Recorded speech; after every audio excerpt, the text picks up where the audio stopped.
telling me the natural is a lot more.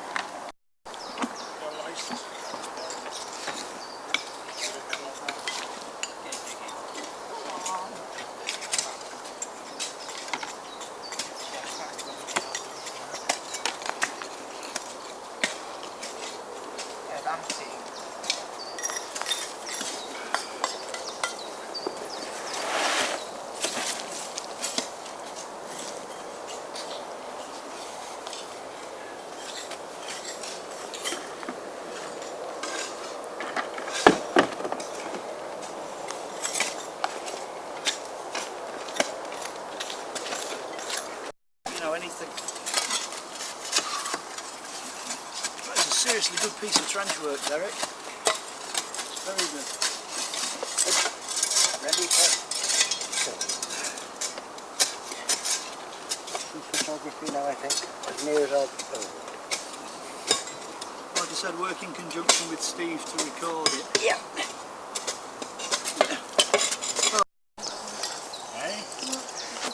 Well, things have changed a little bit up here on top because we decided we were going to clear some of the grass off next to the main cobbles at the top end of the trench, and as we've gradually pulled the grass back we appear to have come up with a sandstone structure of some kind which roughly resembles a platform with what may prove to be a circular area in the centre of it, which might be good news or it might be bad news. It might be good news in that maybe the mound itself did in fact have a proper fixed platform on the top, in which case it's great because we've got another part of the prehistoric structure. Or the bad news might be that this was in fact used into early modern times and that is actually a relatively modern feature because it's just below the topsoil where the ruts go over. So it's very hard to tell exactly what it is at this stage. So as well as actually clearing up the top end of the trench now where the boulders are, we're looking to see what it is on top here. Oops.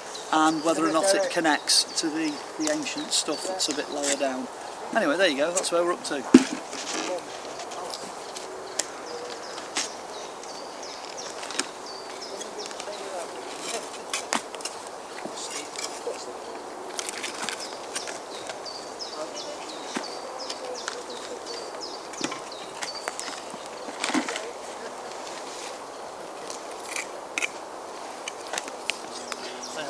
To see how deep it goes, you see. But what I've got to do is get rid of all the loose that's floating around down here before I can start on the proper archaeology process. Okay, tell me what you've got anyway. What we're actually looking at, well, what you're looking at in the hole is around the outside you have the black layer of burning that we've had, or whatever it is, peaty deposit that's over the top of all the stonework. Vis-a-vis we have stones in here as well, but then there's an area here that didn't have any stones in at all as far as we know. No stones really in that centre bit. In this centre bit where there aren't any stones, we've had pieces of burnt timber, the biggest of which is concentrated here into this hole. So what we've done is lifted that out. Needless to say, it's come out in fragments because it's got a lot of weight on top of it, so we've kept everything that's come out of there. You can see here it's coming out in bits. We've got lots of little bits of it here. But I think some of these bits are actually still in the ground. Okay, you can see they're set into the sand layer. In the sand layer also we've got some grey material here, which I'm going to have a look at in a minute. But that, in the bottom of there are some very small fragments of white, which looks suspiciously like it might be a cremation burial of some kind, but we can't be certain of that. All I can say is it's just so suspicious to have that almost immediately below the biggest stone on the site, which is here. So maybe the stones we used to mark the positions of burials below them. I don't really want to move the stones, but we've obviously come under now and we need to have a closer look at this. But we took samples from a piece of wood that was over at the back here, and as I said, we're keeping everything that's in that hole, every single thing that's in that hole. So if there's anything in there at all resembling a burial, we will find it back in the lab, so to speak. But that's what we've got down here. You never know, it might just answer the question what it is. Where've those bits come from? Out of the bucket. Out of the bucket, okay. There are bits of white on there. I think that's just carbonisation though, because you're within the timber itself, you see, so the bone wouldn't soak into the timber. No. Get some eating shrimp. which will show up and they'd be able to say prayers through Valhalla or whatever. or wherever they went to. Yeah, it is interesting that the biggest boulder has got what appears to be a burial underneath it. But you never know, in another 6 or 8 inches it might turn out to be just another piece of wood.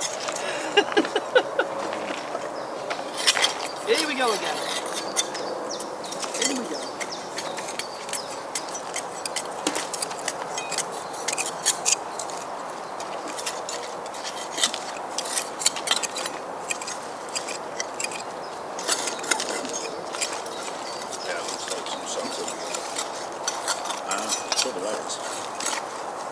There's no burning in it as yet.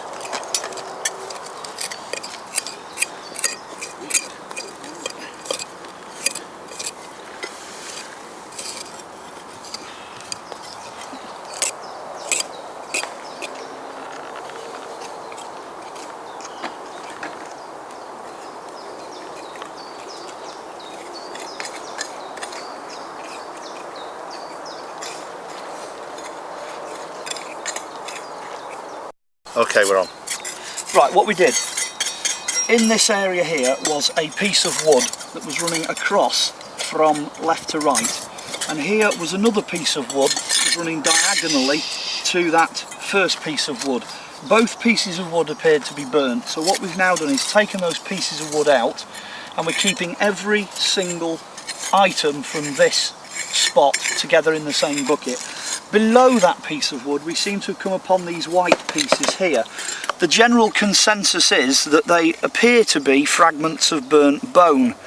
Now, under normal circumstances you would perhaps regard them as human, but because this is not in any form of burial pot, it's not in a concentration like a bag burial, it's very difficult to determine whether this is just a bonfire with somebody's, you know, beef stew that's been emptied in it, or whether it is a proper cremation. We don't know.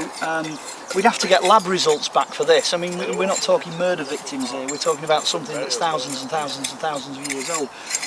It is, however, bone, that's what we think.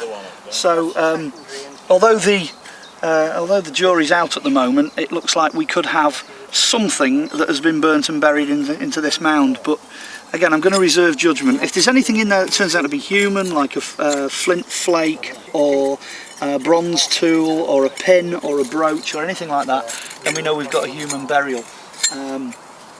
But we won't know that till we get a bit more out. And at the moment I'm going to cover that back over again when I've taken the loose out, and then this soil here all needs to come out for us to actually see what's going on here properly, which is the next stage. So there you go.